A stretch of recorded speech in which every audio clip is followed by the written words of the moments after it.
Ladies and gentlemen, welcome back to yet another episode of an Evolved Review. We are back, and tonight, as you can see at the top here, we're going to be talking about AEW Revolution. But since you clicked on this, I'm assuming that you already knew that. However, before we get down to business, the man's wearing the hat. We're talking about it tonight. Caleb Stovall, welcome back, man.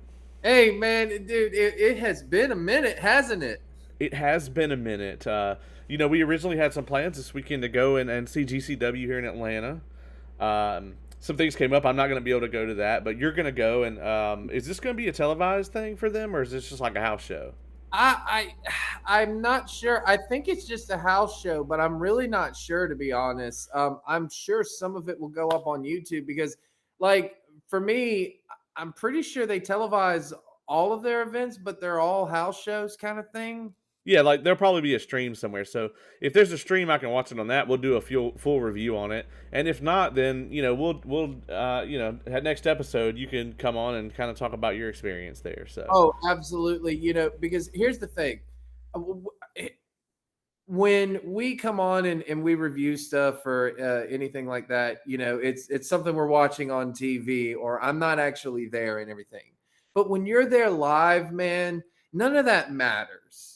It's yeah, like if I am embraced or if I am like involved in this experience and everything like that, then that's all that matters to me, kind of thing. So like I'm very interested to see what the atmosphere is like. I know it's going to be somewhat controlled in a way because like it's center stage, like it's not like you can just fly off the handle and everything like that.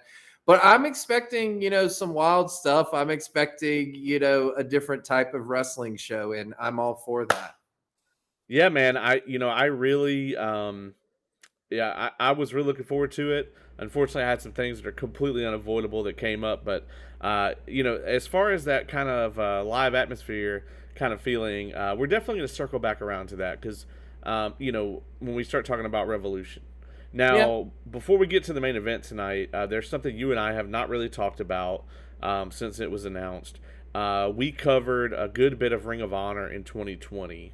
Um, and of course, now Ring of Honor is owned by Tony Khan. So, what was your immediate reaction when that was revealed? Yes.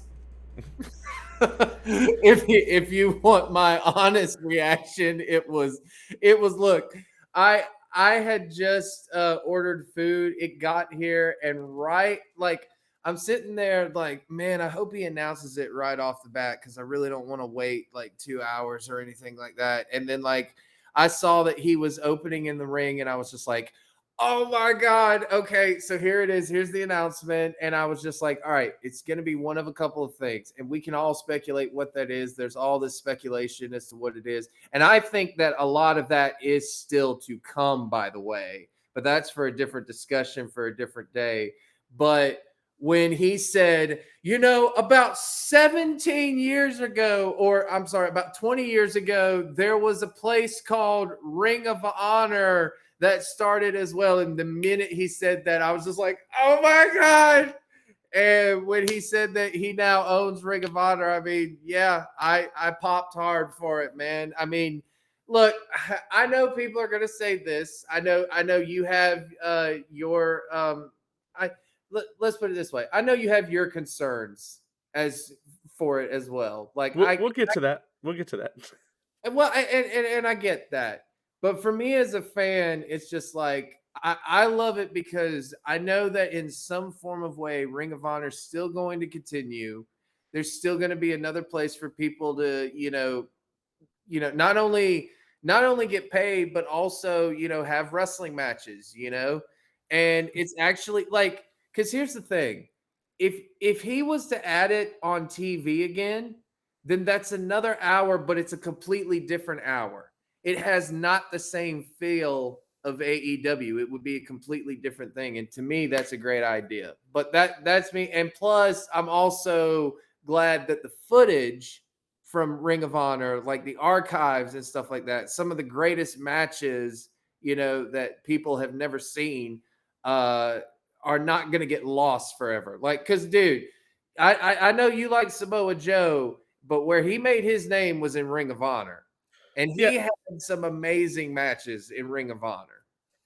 yeah. There's a couple things I want to break down. I agree with all of that. I'm glad that they have the library. And there's a lot of things. Rumors going around the internet. They paid 30 to 40 million for it. And then I talked to, and he said this publicly, so I'm guessing that he has no qualms about it. I talked to Bob Evans, who was actually involved in Ring of Honor, and he said that that TK didn't pay nearly that much for it. So that is an insider source. I don't know how accurate either is.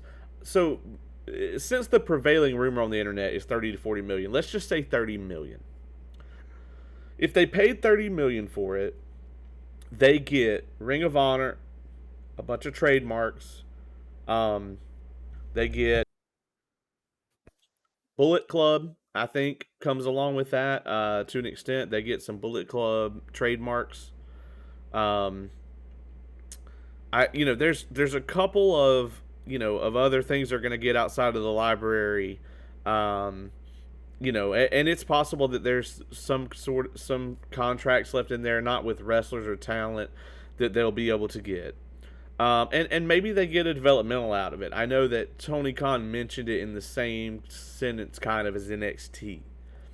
Um, Here's my thing: if they paid 30 million, the tape library is not worth that unless there's a deal with HBO Max or something like that, where the deal hinged upon them getting Ring of Honor. If that's the case, and that's kind of what everybody was like, they're gonna do the Ring of Honor thing, and then they're gonna immediately announce the HBO Max deal, and that last part, that shoe has not dropped.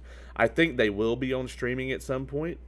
Yeah. I talked to our good friend Nick McDaniel over at Tapped Out Wrestling Podcast about this, and we both agreed on that aspect where it's like, yes, the tape library is not even worth 30 million because a lot of that stuff, especially the older stuff, man, is going to have to be extensively cleaned up to Yeah. make it on the streaming service. Oh, absolutely.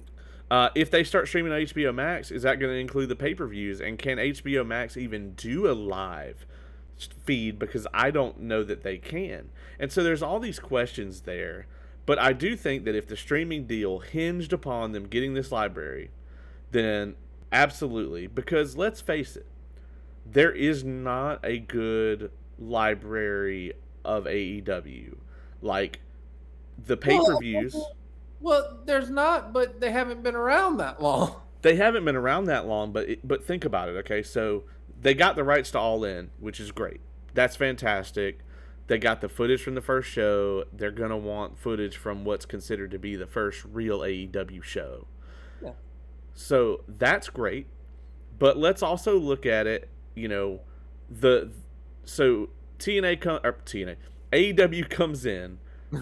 Those first 6 months, 7 months, whatever, were pretty wobbly. I mean, that's when we still had all the different people booking all the different stuff. And then you take that, you go into the pandemic era. And in the pandemic era, it's almost all filler garbage. And I hate to say that, but that's how I feel about it. It was, but that was the pandemic in a nutshell, man. I mean, no one. Well, sure. I'm not blaming them for it. I'm just saying the to me the Dynamite tape library is like second half of 2021, Right. and in 2022, and that's it. And it's the rest of it's worthless. I agree. To me. I No, agree. I mean you're a mega fan, and I guarantee you that you can't name like a Dynamite from 2020 that you'd be like dying to go watch. I did not watch wrestling during the pandemic, man. Yeah. Couldn't do it. And I watched old wrestling, Right. It was the word. but Yeah. I didn't watch. No, I could not watch modern wrestling. I couldn't do it with WWE, but I couldn't do it with um AEW because it wasn't the same, man. It like you have to have the crowd. You have to have like we even saw it. They had to do different camera shots that were just terrible, in my opinion. They had to just do all of this other stuff. And no, I didn't like it. But you know what? I get it. People's hands were tied behind their backs. It was like, wait, how does anyone deal with this? Kind of thing. We're starting to hear a lot of I mean, I don't think there's a lot, but I think there's a vocal minority of people that are like, I hate it when the fans sing along with the wrestler's entrance. And I'm like, well, maybe they can go enjoy some pandemic era crowdless wrestling then. Yeah, exactly. I mean, I'll admit that kind of stuff does kind of get old after a while, but who cares? People bought, people I paid love money it. to do it, and by the way, I didn't. It didn't stop me from doing it when I was in Atlanta and we saw Dynamite right before everything closed down. Actually, Right. I'm so glad we got that Yeah. because that was hey, that's still to this day. If you ask me what is the greatest Dynamite, I'll be like the one from Atlanta, Georgia. It's definitely the best one before they brought in Punk and Danielson and, TK started booking it. It's not even close. That's the best one. Um, Absolutely. I agree completely. Hey, real quick though, before we go into this pay-per-view, I would like to go into the next night and give a shout out to two of our boys. That's true, man. We have got to mention that. So we're recording this on a Thursday night. So just last night, Anthony Henry and James Drake or JD Drake, Yes. were up against none other than John Moxley and Bryan Danielson in a tag match. Now, obviously, they were there as enhancement talent, right? But Yes. damn it, did they not maximize their minutes out there? Yes, they did. I loved it. I like it was bigger than anything. Well, I mean, you can't say that Drake didn't have like the biggest moment in WWE when he was on the network in the main event and Paul Heyman, came out and introduced him. Yeah, him and But Austin Theory, man, at that I know insane. I agree, but man, like this was the most I've seen from them on TV and stuff like that. It was so cool to see it, dude, and it was awesome to see Tony Khan tweet personally Anthony Henry and JD Drake, like Tony Khan, and he even mentioned them along with Danielson and John Moxley, dude. I was so happy, man. That brought me back to like Flatline days, the viral pro wrestling days, like just watching. And you know how much of a fan I am of Anthony Henry in the ring. I've said he's one of the best, and I agree, and I will stand by that statement. And I hope that, you know, I hope that from that match, they get an opportunity to like become a really good tag team in AEW. I really hope that, I do too. I hope that they use them. Uh, I absolutely hope that they continue to use them as the workhorsemen because their tag division could use it for one, and for yes, two. I mean, they did not look like some random guys in the indies out there. They no, looked like they were people who could wrestle against John Moxley and Bryan Danielson. As a matter of fact, Henry's kicks looked better than Danielson's kicks looked, and I said it during the match, and it's just a damn fact. it was, man. But just seeing them and William Regal was out there. It's funny because Regal went over his time. I don't know if you saw that, and I don't. they had to shuffle around the show, and I thought he was going kind of long, but I was sitting there watching it, and I was like, this match. I never watch Dynamite live, ever, ever. I don't watch anything live. This match, I was rushing to get home to turn it on. And I was a couple minutes after 8 getting home, and I was like pissed because I was like, this is something they'd open the show with, but fortunately they didn't. And I was just glued to my screen. And then I was like, there's 51 minutes left in this show. Regal could talk for the rest of the runtime, and I would be completely fine with it. Yes, yes. It was so great to hear from him again and everything like that. It was so awesome, man. Dude, he could have been a world champion in either WCW or WWE at some point, and he could have been like one of the biggest heels of all time. Like he really could have. But and you know what? He's had a great career regardless. I don't think he'll look back and complain at anything. He'll probably say, well, I could have done this, I could have done that. But you know what? He's become one of the best trainers and one of the best, obviously, like match finishers and stuff like that in modern time. Agents. Or agents. Yeah, yeah, Yeah. yeah. Agents. So, yeah, let's talk more about Regal when we get to that part of the pay per view because I Yeah, definitely want to. absolutely. Absolutely. Let's dig into it now. I did not see the pre-show. Did you want to talk about anything from that? Did you watch it? I did not watch it. I'm All sorry. right, cool. Yeah, I didn't see it either. So, by all means, I mean these things are long enough. Just being honest. Yeah, yeah. So, I don't watch those. I experienced this, and this is what I wanted to talk about. I experienced this in what I think is just under being there live. As a matter of fact, if you're somebody who doesn't like crowds and doesn't want to be like kind of up in seats like next to somebody like that in a crowded arena, or you don't want to travel, I highly recommend seeing AEW pay per view in a theater. That's Wow. how I watched it. I saw the last pay per view in the theater, and now it's like I want to do it that way every time because you're in the theater. They don't. It's not in one of the big ones like IMAX or whatever. They're gonna put it in one of the smaller theaters that shows like, you're kind of like B D lit. Not the big blockbuster movies, but the smaller Yeah. movies. There's maybe 30 or 40 seats in there. So it's not super crowded, and every single person in there is a massive AEW fan. And so you're watching it with like 30 or 40 super fans, and people chant in the theater, even though I was like, I wonder if people are going to chant, because, nobody can hear it. But people do all the chants in the theaters, and you get to hear everybody react, and it's very close. Not to mention, you get to see it on this enormous screen. It's very, very close to the live experience. I think it's as close to the live experience as you could possibly get without being there. So I highly recommend it to anybody. I plan to see every pay per view they do like that because it just absolutely adds to the experience. Well, So hopefully, when I'm not working on the nights that they have a pay per view, I can experience that with you. I would love that, man. You would have an absolute blast. So maybe we can coordinate the next one. I think it's in like May. Is the next one. All So right. so maybe we can figure that out. But without any further ado, I want to get to the first match here, which I'm just going to go ahead and put it out there. This is my favorite AEW pay per view. Uh, Eddie Kingston versus Chris Jericho. And Chris Jericho looking fan fucking tastic. Really not fat and all bloated out of shape.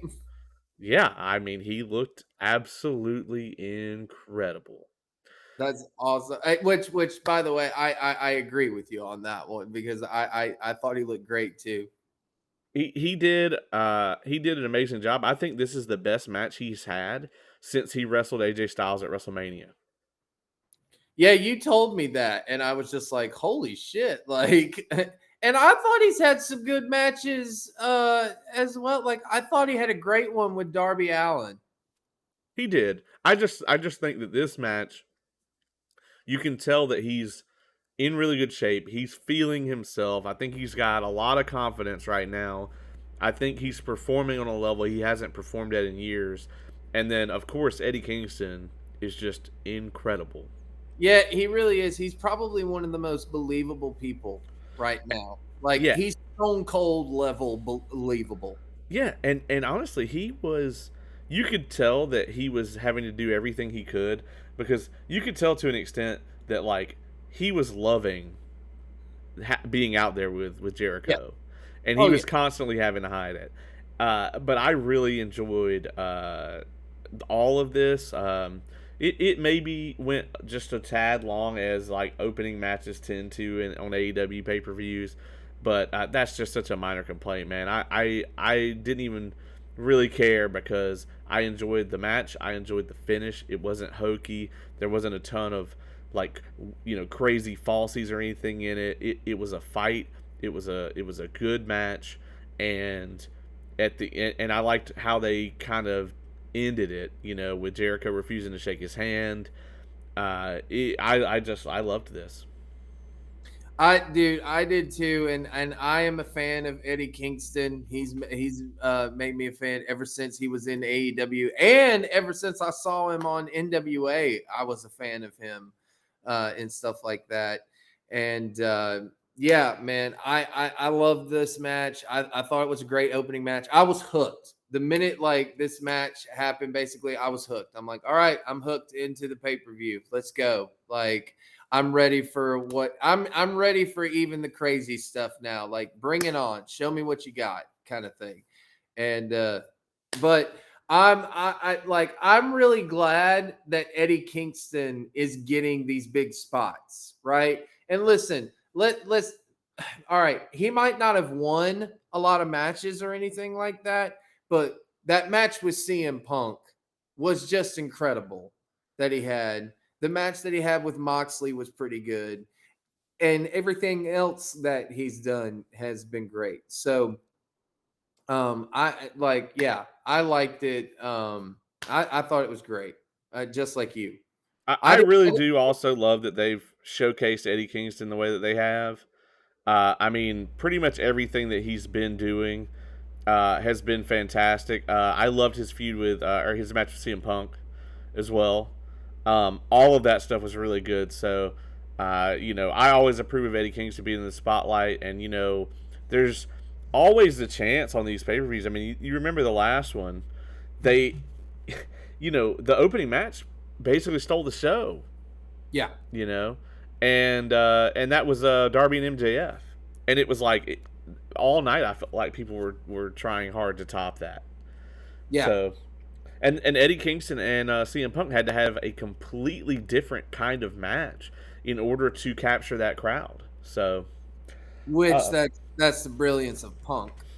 right, yeah, and we'll get to some more of that in a minute. Uh, Yeah. so this one will surprise you. So we have Red Dragon, Jurassic Express, and the Young Bucks for the titles. Now, this match had everything going against it for me because number one, it's a triple threat tag match. Hate them. Mhm. Number two, it's a tag match in AEW. Typically don't like them. And number three, it's a match that has a Young Bucks in it. Typically don't like them. But I know. none of that, like, there was some shit in there where I'm looking at the Young Bucks and I'm like, can really come the fuck on, but like it was nowhere near to the extent it normally is. I thought so much of this worked. Jungle Boy looks better every damn time he's out there, Yes. and that's insane because he's the star of this match, Yes. Yes. undoubtedly. But I'm sorry, I also love Red Dragon. I love Red Dragon. I because dude, here's the thing. I have thought for the longest time, okay, there were two really good tag teams. It was not the Young Bucks when they were on the rise in ROH, okay? It was not those two. There were only two tag teams that were really that were the best tag teams in the world. Number 1, the American Wolves, Davey Richards and Eddie Edwards, and number 2, Red Dragon. Yeah, Red I, Dragon did an amazing job here, yes. and even though they were not showcased, like obviously the Bucks and Jurassic Express have a lot more time in AEW. They have a lot more story. So Red Dragon is kind of like, to an extent, they're Adam Cole's lackeys right now, and we know that's probably going to change eventually. But for right now, they were. I was just glad to see them be in this match, and they Yeah. added an interesting flavor to it. And I I like how they told that story of, well, the heels are just going to team up on Jurassic Express, and it did not go that way. And by the way, can I just say this is a fantasy booking, but this is Caleb Stovall's booking. All right. This is what I would eventually book if I was in Tony Khan's position. Red Dragon versus FTR. They would. I mean, we already know they would tear the house down because we've seen it. But I would make it the main event of either a Dynamite or a Rampage. Probably a Dynamite. Yeah, that match is too good for Rampage, my Yeah. friend. Dynamite. Either that or it needs to be heavily showcased on a pay per view, like maybe have a stipulation. Maybe they do it on a Dynamite and then they have a stipulation version on a pay per view. Yeah. I would love to see a fucking tables match. Why does nobody fucking do a tables match? Everyone, I've never talked to anybody that doesn't like a tables match, but you never see anybody doing a tables match. All right, I might could answer that because sometimes it's like I don't know. Maybe it's like how do you make the ending as exciting? Because really, it can be over in like 2 seconds. Sure, but you do it exactly like the one I'm about to bring up. The classic Anthony Henry Brandon Parker Yes, tables match. yes. One of my That all table match was amazing. I was in it.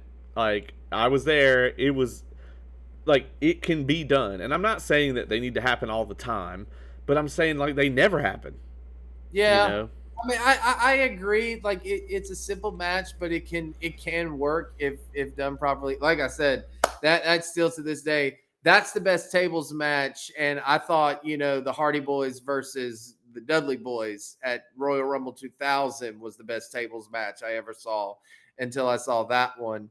And then there was another tables match, which I'm hoping that they put on Ring of Honor soon. It was the American Wolves versus Kevin Steen and El Generico for the ROH tag team titles. And it was an amazing tables match, but it wasn't your typical tables match. It was just tables were legal, basically, Yeah. where like nothing else was legal but tables, basically, I guess. I don't Uh, know. Like, I think too. Let's just say it right now. I think we're gonna have to review WrestleMania.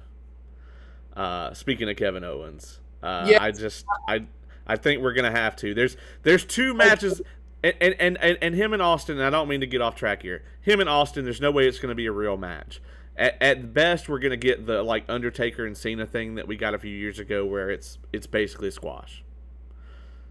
and Um, I care less because no, he's the goat. the crowd is going to go ape shit. Austin's probably going to come out there, hit his 5 moves of doom. Don't give a shit. I will lose my mind, and Yep.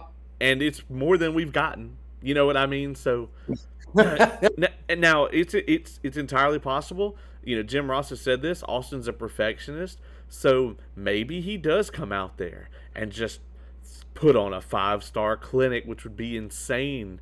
But I don't want to make that the expectation. I already think too many people on the internet think that that's what's going to happen. And even a lot of casual fans really believe that he's going to have a match. And I don't think we're going to get that. To me, but just like you said, I don't care what he does. He's that good. Right. Like he does everything that Cena and Hogan used to do, but nobody cares. It doesn't matter. Well, because he's good. Well, I'm not that Cena's not good, but just because Austin is he's Austin, and then also we've got Edge and Randy. I was about to say Edge and Randy Orton. No one wants to see that again. We have Edge and AJ Styles. Yeah, and that alone would sell me on it. So anyway, back to Revolution, but we are going to cover WrestleMania for sure. Oh yeah, it's WrestleMania. You have to. You gotta. So yeah, this tag match, triple threat, I thought it was so well put together. I would love to know who was the agent for this one, because, like I said, it was so well put together. I mean, it's almost like they had Regal already backstage agenting shit. I know he wouldn't have okayed a bunch of this stuff, but I mean, who knows? Maybe he just gave them like an overall flow of the match. Not sure, but this is one of the best tag team matches in the history of AEW. I really liked it. That's insane, folks. I mean, seriously, you go and do your history of our AEW reviews, and you will not find one good word about the Young Bucks from that guy. I like them sometimes and everything like that, but look, I get it, but I think I love the Jurassic Express.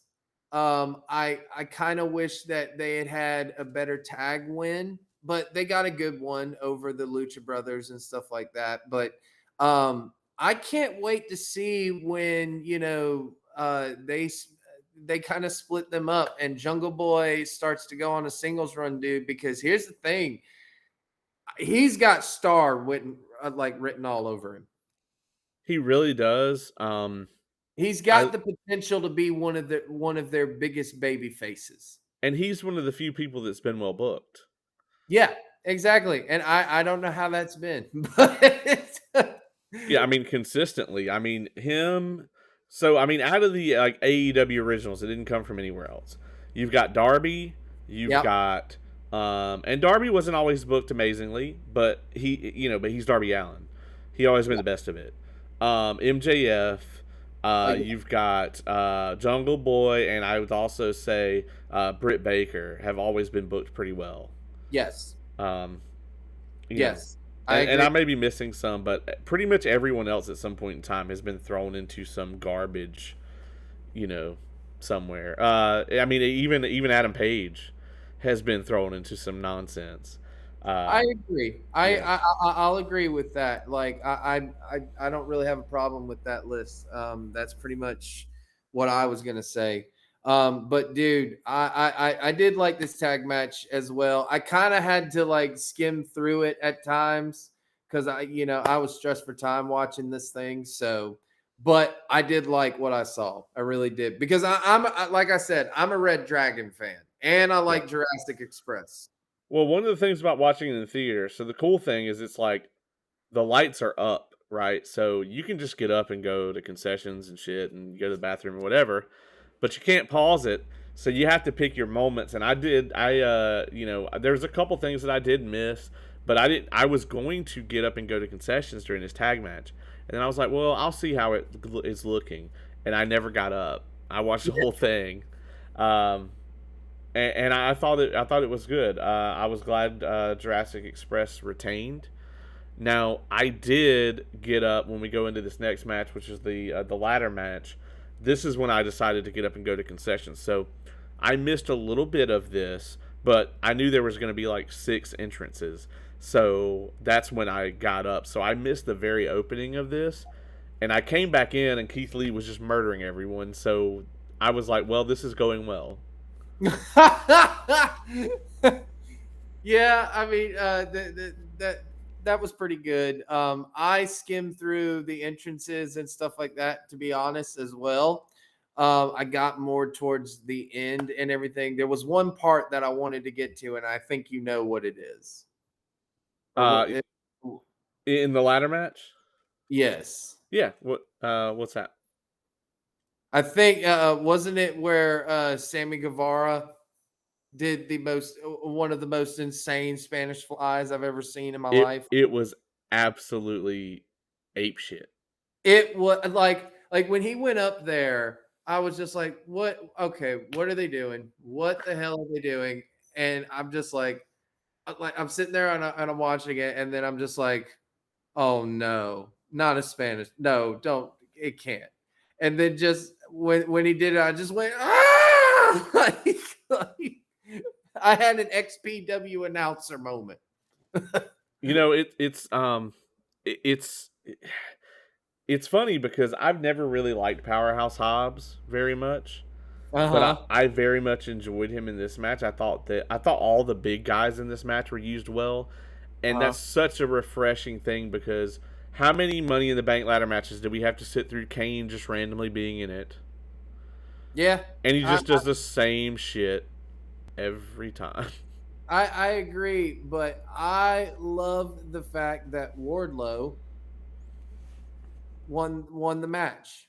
Out of the people in here, obviously, I really wanted Christian Cage or Keith Lee to win. Keith Lee would have been my top pick. Yeah, I agree with that, but I was not mad with Wardlow. No, and after the reaction he got when he won, and then what happened later in the night, which we'll get to, I completely think that this was brilliant, brilliant booking. I don't get to say that a lot about I know. anything on television. Brilliant, brilliant booking. And let me add this because I got to get my dig in there. Yet again, this pay per view hugely benefited from not having Kenny Omega's nonsense on it. That's just my opinion. I get what you're saying on that, man. But dude, I gotta say this. I After obviously what happens later on in the night, but also the promo that he cut the next night, I was just like, oh my god, this guy has money written on him. Yeah, I really do think so. I I think Wardlow has grown on everyone. Yep.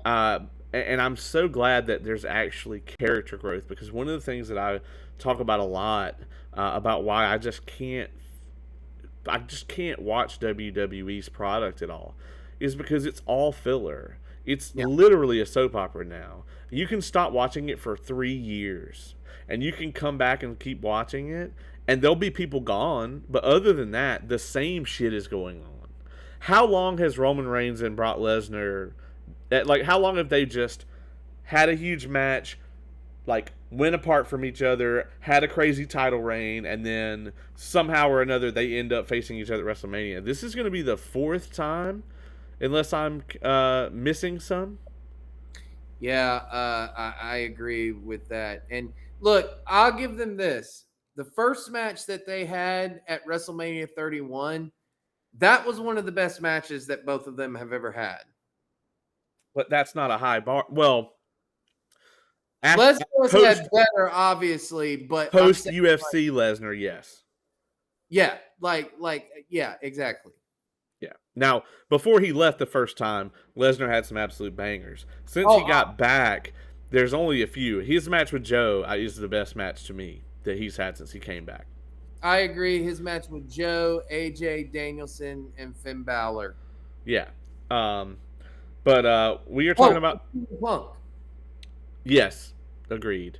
But one of the reasons that, to circle back to this, one of the reasons that I can't stand WWE now is it's all filler. There is no growth. No one, like Dolph Ziggler, for instance, is doing literally the exact same shit that he's been doing for a decade.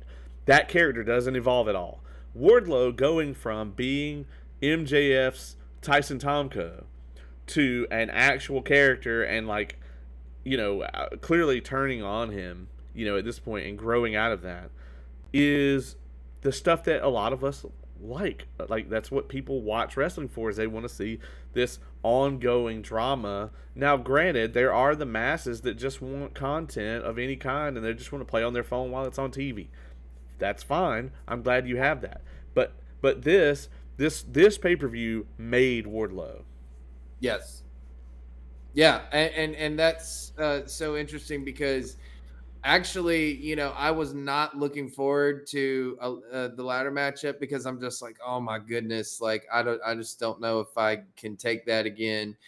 But I really like this. Like I said, I skimmed through a lot of the entrances.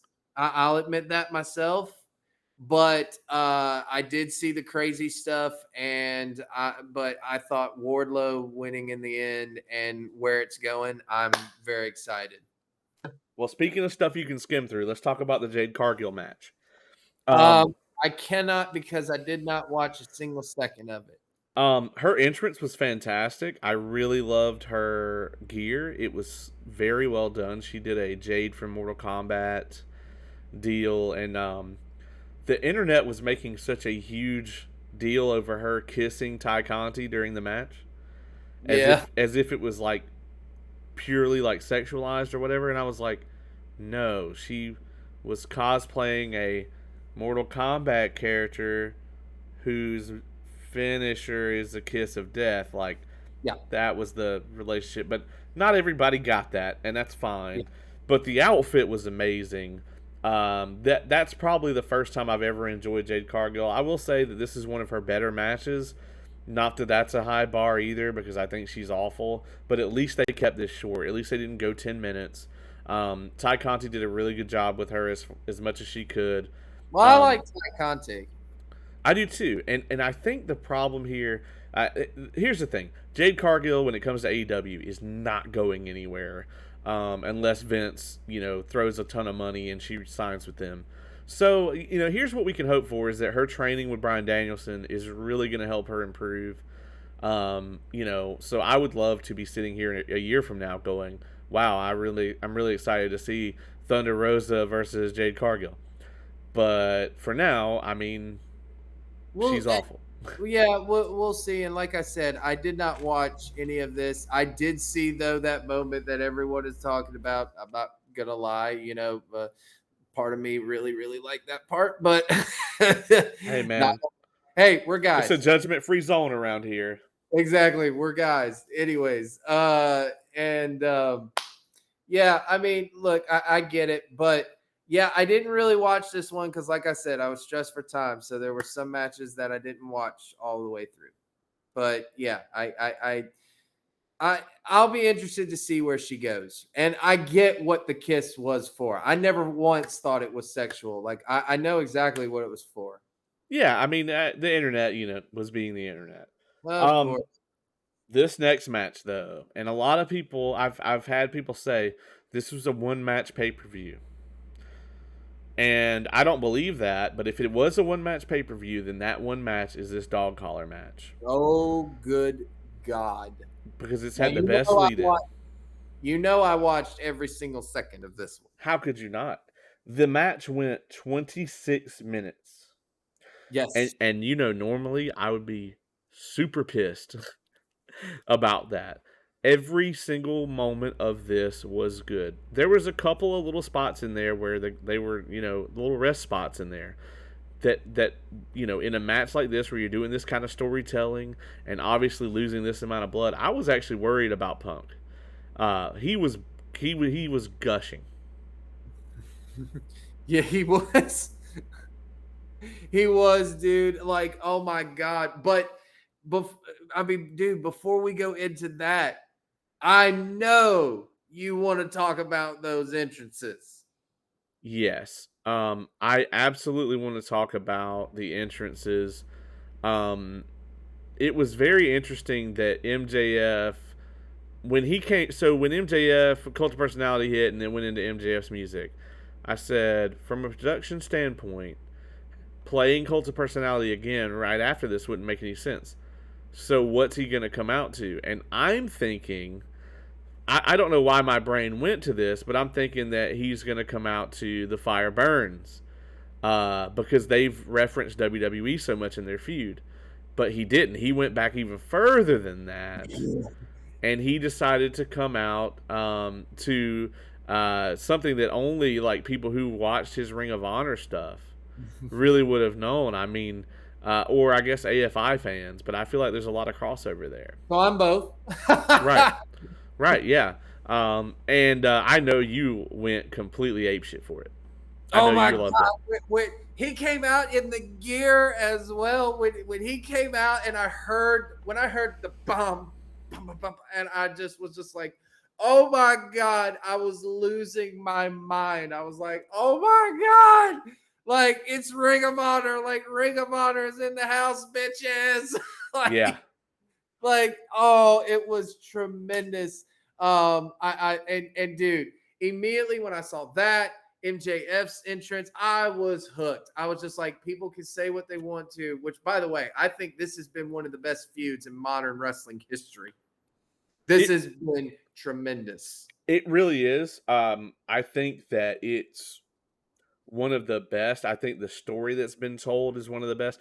And I think we're going to see a Punk heel turn. I think that promo that he cut about, I look in the mirror and I ask, am I the bad guy? I think that was amazing. Yes, And it I was. and I think that's going to do him a lot of good going forward. And I do think if he goes after Adam Page, obviously he's going to make a full heel turn. He did, but I don't see him going after Adam Page right now. Well, he at the end of the match, he did the customary championship Oh, sign. well, that's true. And then also in the post show when they did the press scrum or whatever, he was asked about it and he said, maybe I'm not here necessarily to chase championships. He said I came here to wrestle. He said, however, if I'm not going to go after Adam Page, then what am I doing? Like if I'm not going to go after the championship, then what am I doing here? So I think we will see it soon. That's true, and he also mentioned ROH as well when they asked him about his Ring of Honor footage, and he got emotional about it. Like, dude, I look, CM Punk is proving once again why when he left WWE, the product just completely sucked, unless it was Bryan Danielson. Yeah, I mean, I think there's definitely an argument that Punk took a lot of the excitement that was left with him. He was such an incredible champion, and just a mainstay for them, and he was always fun to watch. I have my own opinions about him being gone. I think that he could have done more good than he's doing now, even because he was gone for what, 7 years, Yeah. and that was his prime. That was 7 years of his prime that he kind of just wasted. And I get that he did it for him, and I can't know his personal motivations for any of this stuff. But it's like, imagine if he would have left, and 6 months later he would have shown up randomly, like at Ring of Honor, and put them on the map, or TNA, or any of those places that hugely could have used the Yeah, boost from I him. I agree. I agree with that completely, especially Ring of Honor. If you're Right. going to talk passionately about it, give back to Ring of Honor and stuff like that. I get that. But dare I say, man, this run that he's come back with, it reminds me of one Shawn Michaels. Agreed. Like when Shawn came back, he was 10 times better. Punk, I don't know, dude. Just he's come back and he's 10 times better. I mean, anything he does, it's must see TV. If he's on the TV screen, people want to watch it. And that really applies to both of them. And the way this match went, the Yes. Wardlow segment, all of that stuff, Punk using the ring, I mean, all of it was just really, really good. And MJF is in that position where he can lose and it doesn't hurt him No. because he's He's a just as heel. arrogant. He's a heel, though. If you're a heel, you're supposed to lose. You're Right. supposed to let the baby face, because that's what it's all about. Good versus evil. And good always has to triumph. That Yeah. was the problem with the NWO storyline and everything like that. Good never triumphed over evil, basically. Right. So eventually, if you're going to play a heel character, you can be a cocky prick like he is, but you also have to have that, hey, they're paying to see me get killed. Yeah. Like, and he does everything so well. He is literally the best heel in the business. There is none better. All right. They can say WWE can say it's the Miz or somebody like that. I'm like, bullshit. Sorry, but bullshit. He is the best heel in the business. And dude, just from start to finish, this was amazing. Did you think that the thumbtacks was over the top, or did you care? Um, I didn't think they were over the top. I think they were maybe used a little too much. I think I maybe would have stuck to just the two spots, or maybe maybe like Punk takes the first bump into him, and then he puts him in like the damn it, what's his submission? Off the top of my head, my mind just went blank. Twice. Yeah.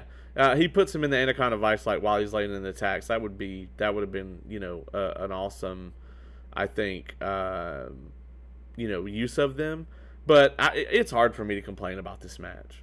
Dude, I agree. I loved every second of this match. I was glued from start to finish. I could not fast forward through this. I had to watch it from start to finish, like I just said. And The storytelling was incredible.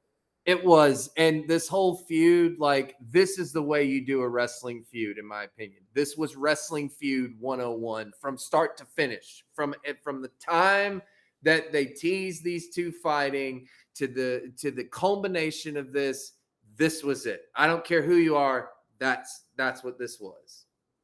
Yeah, absolutely. They nailed it, and they showed why like storytelling still works, Yeah. why pro wrestling still works.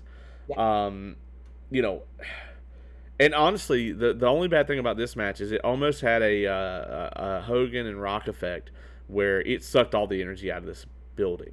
Yeah. Because I'll admit. the three matches after this, and even to an extent the main event, this crowd was exhausted after this match because they were so into it. So, and that's the thing, is like Britt Baker and Thunder Rosa right after this, I thought they had a good match, but the I did too. crowd was dead. I mean, they popped for stuff, and they popped for entrances and things like that, but I mean, they just weren't in it because they just didn't have their energy, And I can't blame them. And I thought this was a good match, and I hate that Thunder Rosa didn't win, but I understand why. Yeah, yeah, I get it too. And plus, she's getting a rematch, as we saw, and it's going to be in a steel cage match. So I am very excited about that. Wait a minute, I'm not sure when that was that announced for this or for next week or for something else, because it could be, because I'm hoping it's in Charlotte when, or not Charlotte, Columbia, South Carolina when I go. Nope, it's going to be in Texas, which is where Thunder Rosa is from, which is why they're going to have her win there.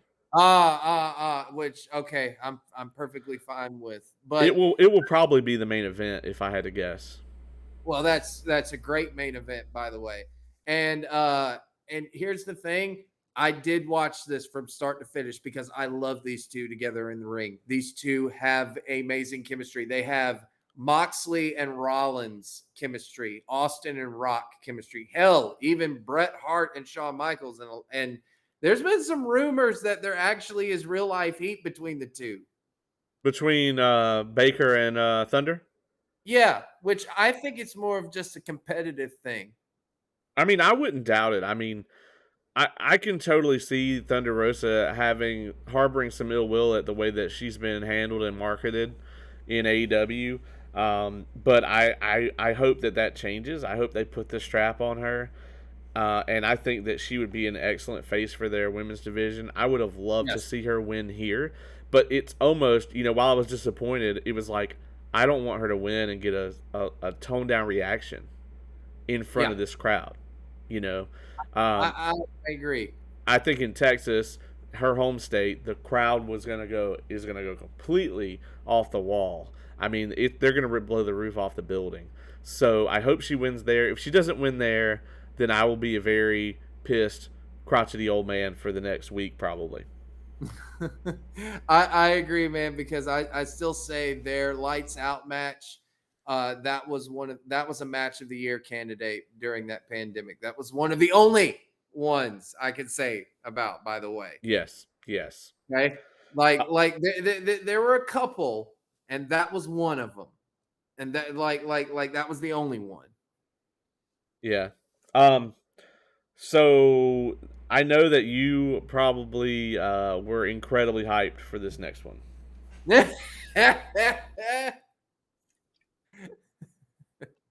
Yeah, I was. It was okay to me.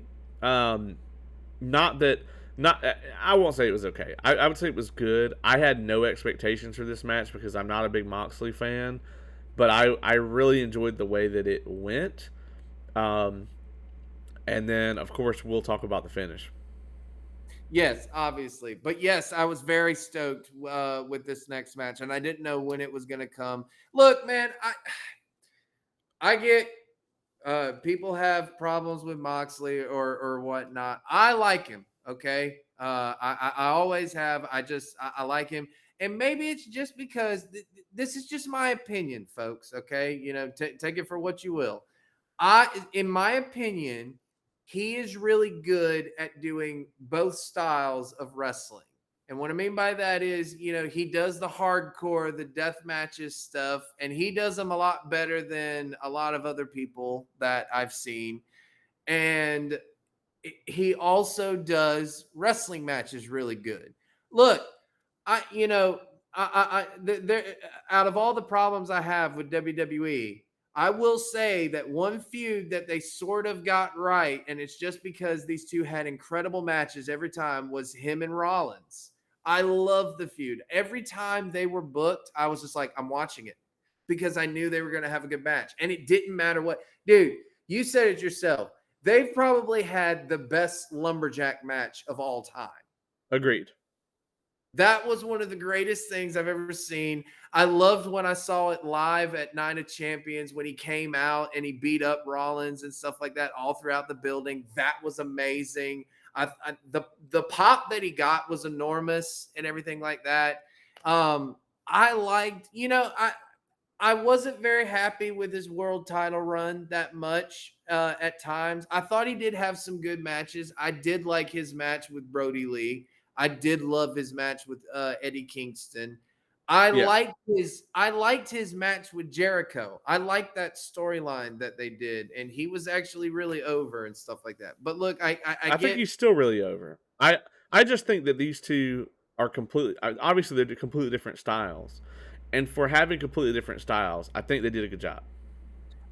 dude, look, I do not care if you say Brian Danielson versus a mop.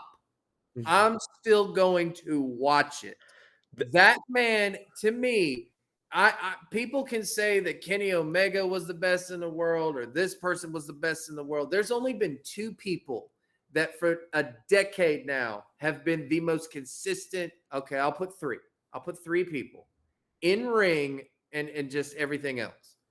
Brian Danielson, AJ Styles, and Samoa Joe. I do not disagree with that list in any way, shape, or form. Uh, and yeah, I mean, how could I?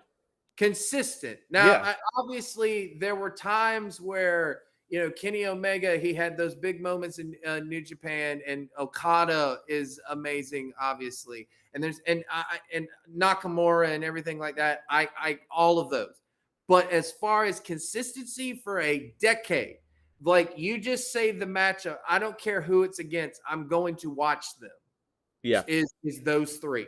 You put agreed. them in any match, and it's a money seller. It's just like, all right, I'm entertained. I know this is going to be great, and I knew this was going to be good because I knew Danielson was going to be good, and I like Moxley, and I loved it. And yes, I loved the ending. Now, I will say this before we go: did you think it was not necessary for the blood since we already had it in that 27-minute uh No, I match? thought it was still necessary. I'm glad they didn't do it to the same degree as the dog collar match.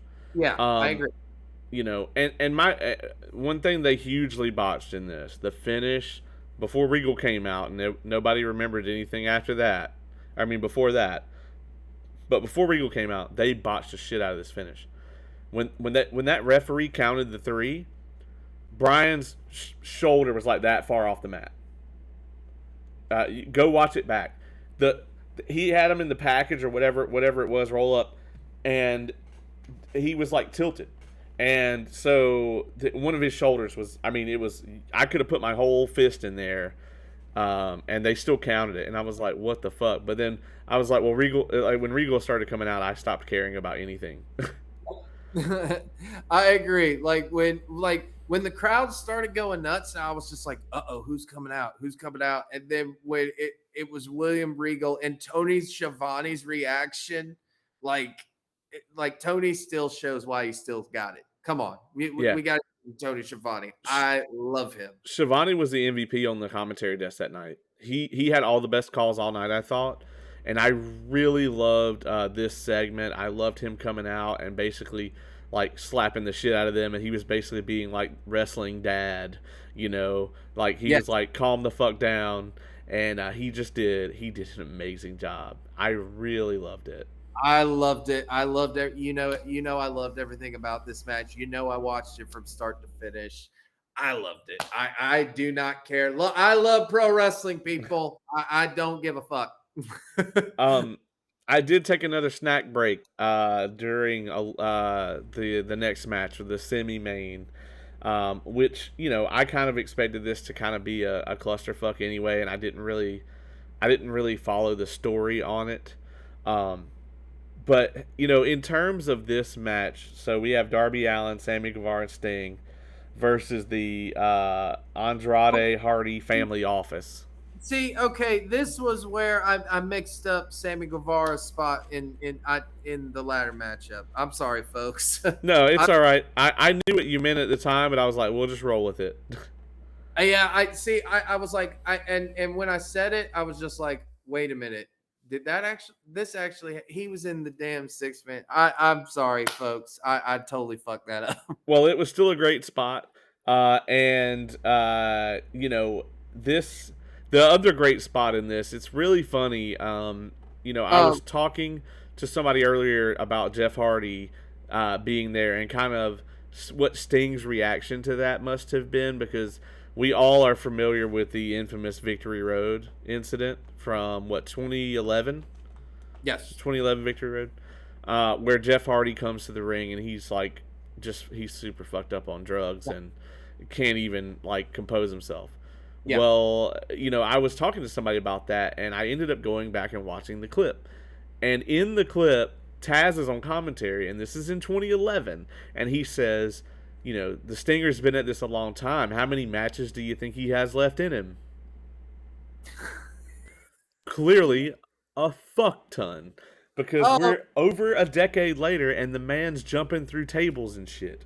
oh my God. But he not only, okay, first of all, everyone who knows me and knows that I am a huge wrestling fan, there are two that are my favorite of all time: Yep. Stone Cold Steve Austin and Sting. Yep. And Sting will forever be my favorite of all time. So obviously, when he is involved in anything, I'm glued to the television, whether it's old Sting or new Sting. Hell, I even loved his Joker run. I thought it was brilliant. I liked it. Yeah. I loved it. I loved the stuff they were doing with him and Hogan and Immortal. And I didn't really like that storyline from day one, but I was just like, you know what? I can actually get behind this. This is just too funny. And you could tell that Sting was just like, he was just like, fuck it. I'm gonna go with it. I'm gonna roll with the punches. And when he did, dude, he showed another side to himself. It was great. I love Sting still to this day. And when I saw him get up on the thing, I was just like, no, someone's gonna come and stop him, and then it's gonna be Darby Allin or something.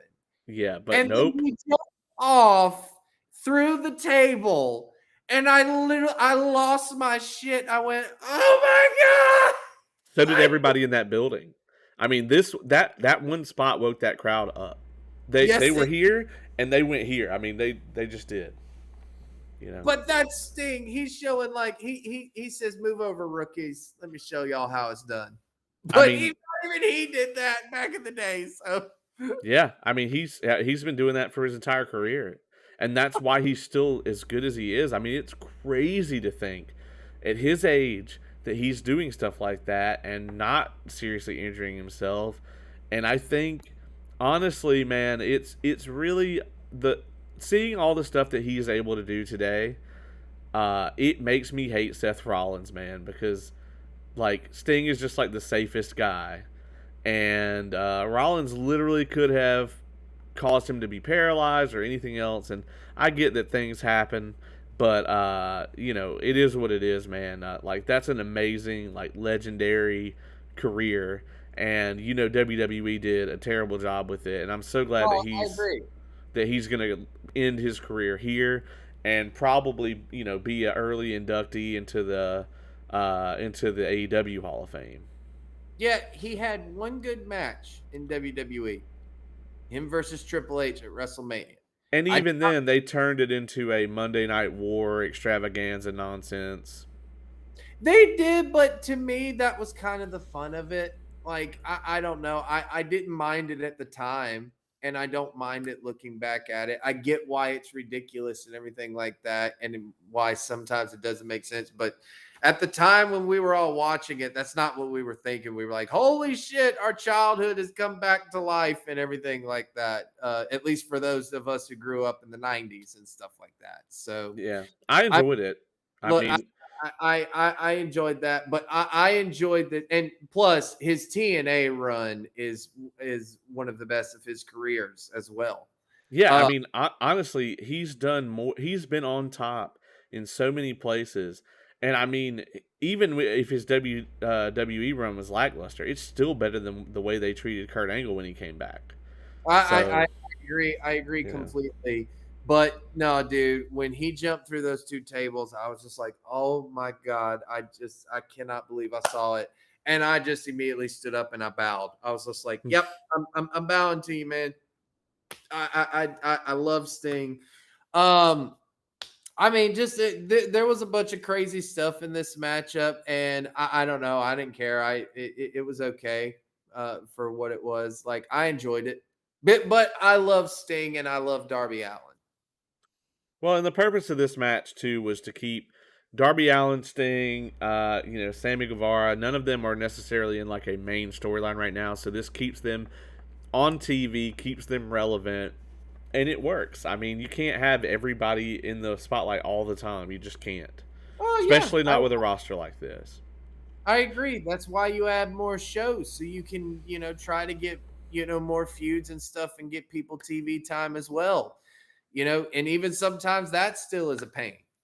Now let's talk the main event, Okay. and then we'll wrap this up. Now, going into this, I gotta say, man, I'm so glad the crowd woke up for this. Um, Adam Cole came out with the Halo stuff on, which was awesome. He did his entrance, which is always over. I'm not entirely sure what Hangman Page was going for with his new gear. Um, I feel like he's kind of an activist, and I feel like maybe he was going for like a pride type thing, but I think he could have done a lot better job. I did not like the look of the outfit. Um, but either way, man, the crowd was super into this match, and I love all the Adam chants. That was great. I did like it, and I watched this match from start to finish because first of all, it's the main event. It's for the title, which is the way it should be. It's two men going at it one on one. I firmly okay. Look, sometimes you can end a pay per view with a tag match or this or that. Sometimes. But for the majority of the times, if you're going to put on a 4-hour pay per view or you're going to put on any type of pay per view like that, there has to be a one match, whether that's the women's title or the world title. That's what Yeah, it should be. That's it. Now that's just my opinion. Now sometimes you have to change it up. I get that, but for the majority of the time, I always believe it should be one on one because that's what the people really want to see. Yes, it's great to have 6-man tag matches. It's great to have all of that stuff. But for the majority, you really need the main event. And I knew this was going to be good just because I like both men. I love the Hangman Adam Page thing. I love chanting cowboy shit and everything like that. I'm gonna chant it loud when I go see Dynamite in Columbia. That's gonna be really fun. Obviously I love Adam Cole. I was hoping though that Adam Cole did not win. I thought that what, maybe they should let him chase it for a minute. I Like I'm not sold on Page's title run. I think he's a good champion. I really loved what he did on Dynamite with Dante Martin. Um, I just I'm not completely sold on his run, but that's how it usually is with most baby faces, where the chase is better than the title run, and so you don't want a babyface champion for too terribly long. But I think Paige is doing okay. I don't think it's a terrible run. I liked what they did with Adam Cole here. I thought there were too many falsies. I thought that the whole thing of him doing the buckshot and then the rope. I love the way he did the rope break, where it's like he just sets the hand over. It was kind of like Jericho would do with the foot back in the day. yep. Um, I loved that, but I would like to see them. They have protected the buckshot layer. That's one of the few finishes in AEW that's been very heavily protected, and I want them to continue to do that because that's really, really important. Yeah. Um, and honestly, when someone does just straight kick out of it, that's going to be a huge reaction. Um, I didn't like how much it took to put Cole away here, unless Cole is going to win it eventually. I love Adam Cole. I actually would have been fine with Adam Cole winning because I think he's a goddamn superstar. Well, yeah. Um, I mean, true. but I think he needs some more time. Like also the Panama Sunrise, out onto the apron. I mean, out onto the floor from the apron. That was sloppy, man. Yeah. Hangman landed on Cole more than he did actually like the move actually executing smoothly. And Cole could have seriously got himself hurt. I know he was feeling that one the next day. Yeah, yeah, I agree with that one. This match did go a little bit too long for me as well, but that's probably because by the time that it happened, I was ready for it to be over. Yeah. But and I'll say that I haven't been the biggest fan of Adam Page's run so far, but I love the match that he had with Lance Archer. That Texas death match. Yeah. That was amazing. That was Agreed. incredible. I love that. I love the stuff with the Dark Order just because I don't know. I like what they're doing with that. I know it's a little bit of comedy in there, but to me, it's good. It's okay. Um, but this match wasn't bad or anything like that. I mean, I like both men, and they usually put on good matches. So I thought that the match was okay. Yeah, I think they did a good job. I Adam Cole is so talented. Yeah, I think he's got to find his footing in AEW a little bit more.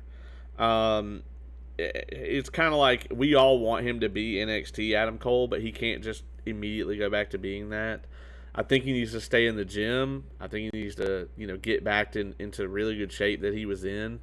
But obviously, he's one of the best performers in the world right now, yeah, and I really liked what him and Hangman were doing. And Hangman, you know, don't put it past him. He's incredible out there, yeah. He is. He can go. I and he's mean, a star. He's a damn star. yes, he is. I agree completely. I think he really is a star. I think though he could be a little bit more of a badass at times. Yeah. All right, man. So that being said, so out of 10, what do you score this one? A 9. I was thinking about that. Um I got to take a couple of, I got to give it a couple of dings for a couple of things that didn't execute just right, but I think I'm going to agree with you, man. I think I'm going to say right at a 9. If And I I was if I was doing my ranking from SWN, it would be I would give it 9 wrestling rings. Yeah, I'd say it's definitely a 9 out of 10, just because there was a couple things on here that maybe could have gone a little bit differently or a little bit smoother. But to me, this is the best AEW pay per view, and I mean that from a standpoint of there wasn't anything too off the rails. There wasn't any like crazy shenanigans. We didn't see the same finish over and over.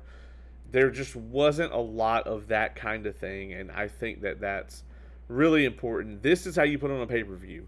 I watched the Royal Rumble and I watched this, and let me tell you that it was not even close. Like, there was nothing at the Rumble that I thought was even on par with 95% of this card, and by that I mean everything except the Jade Cargill and Ty Conti match. And even that match was better than most of the Royal Rumble. Yeah, yeah, I agree completely. I can't even really tell you about the Royal Rumble. I know we reviewed it, but I I barely watched it when I saw it. But this, man, it was great. And you know what? I'm so happy it was because AEW showed because I know that there's all this talks about the Cody Rhodes situation and everything like that, and they showed, hey, we're just fine right now. We're not slowing down. I We're still believe the Cody things will work. I Um, believe it is too. I do too. I But I do believe that, but we'll see how it goes. I don't think he'll go to WWE. He'd be a madman to do it. what would they do with him? They would They bury him. they will bring him in for a WrestleMania match. It will not be even remotely close to the top of the card for WrestleMania. He'll And lose, and they will absolutely bury him. yes, yeah, exactly. So no, I do not think it is. I think he's taking some time off. I think he realized that maybe he might not like the whole GM kind of thing role. Like, he was making a lot of decisions and I don't think he necessarily liked it. Or maybe he didn't necessarily get the way that he wanted it or something like that. And look, he could have been booked better. Hindsight's 2020. There's all this stuff we don't know what's going on and everything like that. But I just feel as though AEW showed you with this pay-per-view, they were just like, no, dude, we're fine. We're going full steam ahead. We're not slowing down. We're going to keep going. We're going to make money. We're going to get other wrestlers to make money and stuff like that. We're going to still sell out arenas right now. We're still going to put on an exciting product right now. And I let me mean, tell you this. they still have more talent, dude. They have talent that wasn't even on this show. Yeah. I mean, the Redeemer. I mean, Miro. He just renewed his contract till 2026. You know, he wasn't even here. Lance Archer, I don't think, was even on the pre-show. So yeah, they have a lot of talent that's out there. I mean, Malachi Black was on the pre-show. Look at him. Jay freaking Lethal is here. So I mean, they have the talent to keep putting on a good show without Kenny, without Cody. You know, Yeah. Yeah. it is what it is. And now that he bought Ring of Honor, there's going to be people going to that as well. And they're going to want to make that show bigger than what Dynamite is. It's going to, dude, Well, that's not going to happen at all. It's going to be a training ground. well, I know, I get that. But dude, man, when I watched this pay-per-view, I was like, I am excited about wrestling again. Yeah, I really enjoyed it. Um, I had a great time with it. Like it just was. I'm excited about where AEW is going. I'm excited about the NWA, MLW, Ring of Honor now. I'm excited to see what happens with that. Even if it is used as a training ground, I don't care. I'm excited to see what happens with the footage and everything like that. I'm excited, man. Like the Wednesday announcement, the pay-per-view, man, amazing. I Well, loved it. I gotta say, yeah, I mean, I'm really excited about what's coming for AEW. I watched Dynamite Live this last week. I'm not gonna get too much into that, but I am still excited for what's going on. You know, and hey, if you want some more in-depth analysis of like week by week wrestling, definitely check out our friends over at Tapped Out Wrestling Podcast. They do a ton of content, and I mean, you know, they're doing 3 hours where they're going through every week and answering questions and talking about the current wrestling scene. So check them out. One other thing I do want to point out is that straight from the superhero homies, superhero homie Q himself joined me right here on this podcast earlier this week, and we reviewed The Batman, which is the movie that has taken the box office by storm. It made, I think it's sitting at over like worldwide. I think it's right around 400 million right now. Oh yeah. Absolutely dominating the box office. I went and saw it, and I would encourage anybody who likes superhero movies, likes Batman movies, or really even likes any kind of like a detective story, absolutely go see it. I'm a huge Batman fan, and there's things about this movie that are done better than any other version of Batman. But go check out our review. There is a spoiler-free section at the front, so if you haven't seen the movie yet and you're not sold, go check it out. I can't wait. I haven't been able to see it myself, man, but I like literally everyone I've talked to have said that it's great. So I want Yeah. to see it because, dude, I just look forward to a good movie, and a lot of the superhero movies don't disappoint me a lot of the times. I know people have, can dissect this and that, but I just like a good movie, man. Hey man, sometimes you know you just want to turn your brain off and enjoy yourself for 2 hours. You know what I mean? Exactly. That being said, man, yeah, thank you for joining me right here. I Yeah. can't wait to talk to you about GCW. Have a blast on Saturday. Yes. Yes, Um, I will let everyone know what I thought of it here.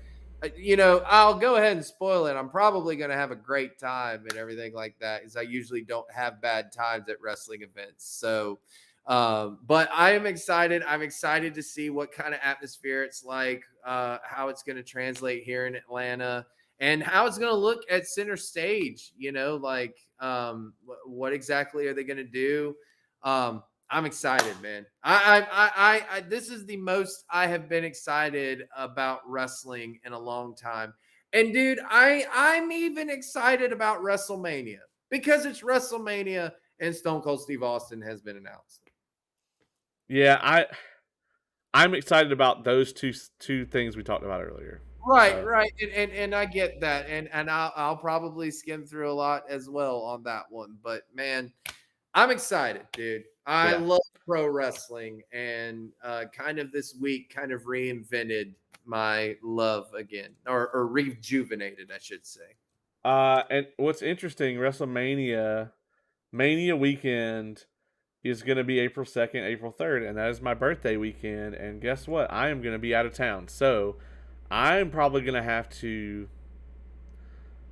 There's no telling what I'm going to have to do. I'm going to have to do some absolute madness if I'm going to make a watch party for that. And I know it's going to be a 2 night thing. So I'm definitely going to miss night one. Yeah, it's going to be interesting because I'm going to be out of town. So I'll probably have to catch up. But that being said, that has been our coverage of AEW Revolution. We're glad to be back, and next week we'll have some thoughts on the GCW show and maybe a few other things. So, but for now, this has been an Evolved Review.